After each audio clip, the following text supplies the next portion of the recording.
continuing with the Darka Shel Geula, the Geula v'Tshuva, the relationship between redemption and Tshuva, the nature, the path of redemption.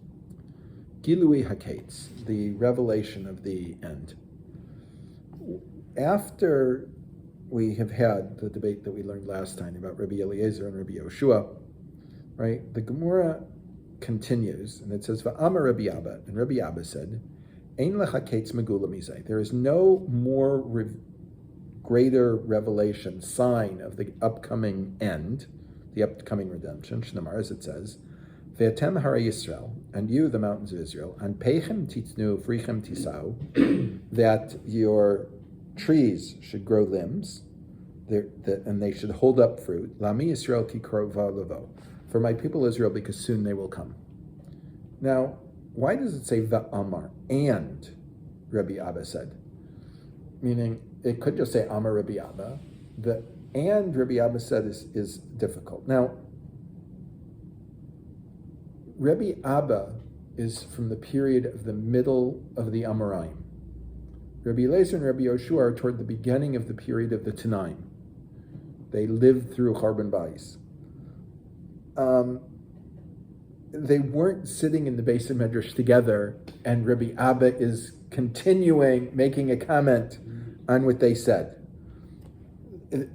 Often the Gemara will go, Amar, just continue, so-and-so said. When it says Va'amar something, there's some kind of connection.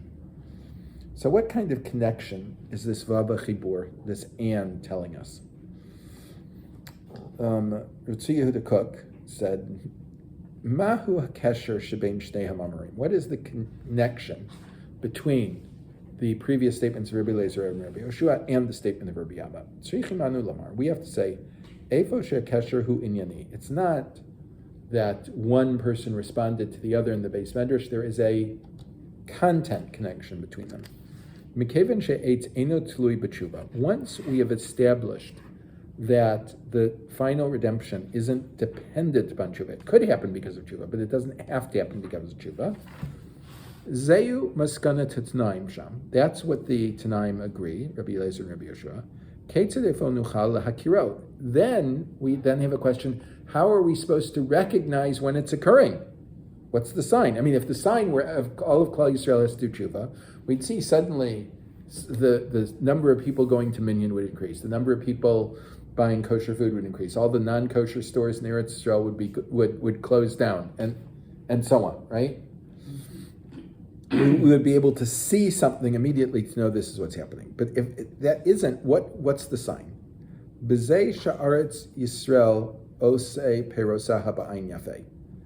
And it is that Eretz Israel is now giving its fruit in good measure. That's the sign that you're getting close to the end. B'hasper zei b'gemora, zechisi lekaven l'Rebbi Zundel Salanter. With this, I was able to understand what Rabbi Zundel Salanter said. Rabbo shel Rabbi Yisrael Salanter. He was the Rebbe of Yisrael Salanter. Salanter here is a city in Europe, in Lithuania.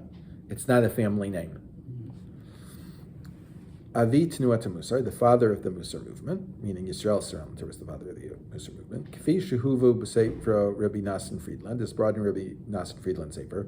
Hamaskir as Rabbi Zundel Kamar over Rabbo. And Rabbi Natan Friedland mentions that Rabbi Zundel Salanter was his Rebbe. And he also has this question and apparently this connection that we need.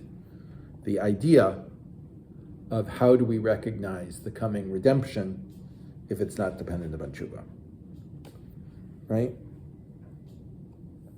So we now have 3 reasons why we know the Psak is like Rabbi Yehoshua, that Mashiach, what? That the Geula will come without tshuva.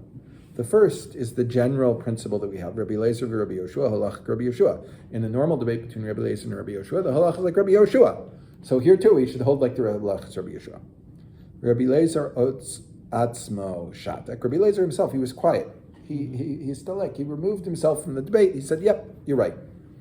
the Gemara continues for Amar Rabbi Abba. I mean, often when the Rishonim are trying to figure out what a psak is like, they will go Hemshech HaGemara. The continuation of the Gemara shows us that because we're discussing this person's opinion, not that person's opinion, it's showing you that this is the way the psak is. Because the Gemara continues with Rabbi Abba's opinion, which is only necessary if we paskin like Rabbi Yehoshua, therefore we know the psak is like Rabbi Yehoshua. Zachal Achishena. After we've seen this, we have a question. There are many places in Chazal. We're obviously not going to look at them all, where they talk, and the Rishonim talk about that Tshuva brings Geula. Tshuva brings the repentance. If the redemption, if Geula is not dependent upon Tshuva, why do Chazal talk about it on this? So in Shmos Rabbah it says, Amar Rabbi Yochanan. Rabbi Yochanan said, this is the Rabbi Yochanan, the Amora, the author of the Jerusalme. Amar HaKadosh Baruch Hu Yisrael. HaKadosh Baruch Hu said Yisrael, Af al pish netati kitzva leketz shiyavo, even though I've given a final end point for the redemption to come, bein osim tshuva, bein she'ein osim tshuva, whether they do tshuva or whether they don't do tshuva, ba'onasahiba, it will come in its time. Im osim tshuva, afilu yom echad, even if they do tshuva, even if it's only for one day, ani mevi sa shelo be'onasa, I will bring it not in its time. Yeah, I'll bring it. I'll depending upon their deeds. It's possible. It's not possible for you to delay the time of redemption, but it's possible for you to bring the date forward.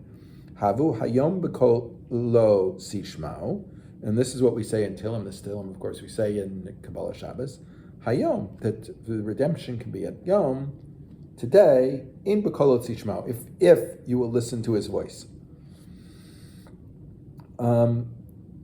Therefore, we see and we understand that if we want it to come earlier, then we can do tshuva, and it can speed up the time of our redemption. But if we don't do tshuva, it comes at its set final time. This is similar to what Rabbi Yehoshua ben Levi said in our sugya in Sanhedrin. Before we look at this, I want to look at the pasuk that he's going to quote part of in its complete. It's from one of the haftorahs of Shiva de Nechemta, so it should be familiar for people. Kumi Uri, get up, my light. Kiva orech, because your light comes. Ukvod Hashem alayich zarach, and the honor of God will shine upon you. V'alchu goyim lo orech, and the nations will walk according to your light. U'malachim l'noga tzarachech, and the kings will be enlightened by your light. Se'i saviv einayich, look with your eyes all around. Ure'ei kulam nikpetzu bao lach, and you will see that all of them are gathering to come to him. But naich mirachok yavo, your children will come from far away. V'notayich al tzad tomana, and your daughters will stand at the side, will be at the side of the crowd that's coming. Hakaton yela elef, the smallest of you will be 1,000. V'atzeir legoy atzum, and the youngest of you will be a great nation. Ani Hashem, I am God. Bi'ita achishena, in its time, I will make it quick. So, Amar Rabbi Yehoshua ben Levi. Rabbi Yehoshua ben Levi says, Rami Kasiv, the pasuk says, I'm going to look at it, Bi'ita, it says in its time, the Kasuv achishena, and it also says, I will make it quick. Meaning, if God is going to make this messianic vision occur in its time, then he's not bringing it early. And if he's bringing it early, he's not bringing it in its time, right? I mean, the two words seem to be contradictory. Zahu achishena, if Klal Yisrael does tshuva and they have merits, God will bring it more quickly. Lo zachu, if not, pita, we'll wait until it's the final time. So we see there are two possibilities for the Geula. one possibility is it will come when time is run out, so to speak, right? The final time is set, and that's it. And the second time is that Klal Yisrael, through their mitzvahs, through their limud Torah, through their masim tovim, through their chesed, through their tshuva, they can advance the clock and bring it earlier. So too it's brought in the name of Rabbi Yehosha ben Levi. Rabbi Acha b'shem Rabbi Yehosha ben Levi. Rabbi Acha says in the name of Rabbi Yehosha ben Levi, Im zachisem, if you have the merits, achishena, then I'll bring it sooner. V'im lav, if not, pita, I'll make it at the final thing. Now, Rav Drukman says he can explain this with a parable. A doctor says to a patient, listen, you're very sick, you take this medicine for a month and you'll get better. You have to take it every day for a month and then you'll be better. However, it is possible that the patient is very strong, stronger than we view it. He strengthens himself all the time and he gets better sooner, right? These things are the possibility. And Klal Yisrael is like this sick patient. Meaning, the purpose of Galus is throughout Chazal, throughout Rishonim, is to purify Klal Yisrael, right? To develop a purer essence to what Klal Yisrael is. And it takes time and suffering, right? Before we had painkillers, right? Many things are very painful. Baruch Hashem, we have painkillers, so our medicine isn't nearly as painful as it used to be. But the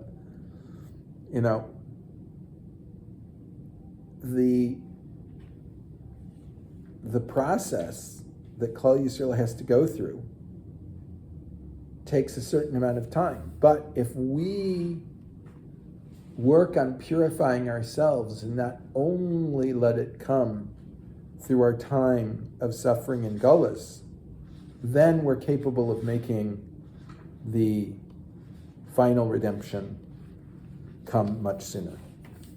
The next section is called Kaminifsak, and it's very long, so we will save it for its own share, Be'ezus Hashem, next week.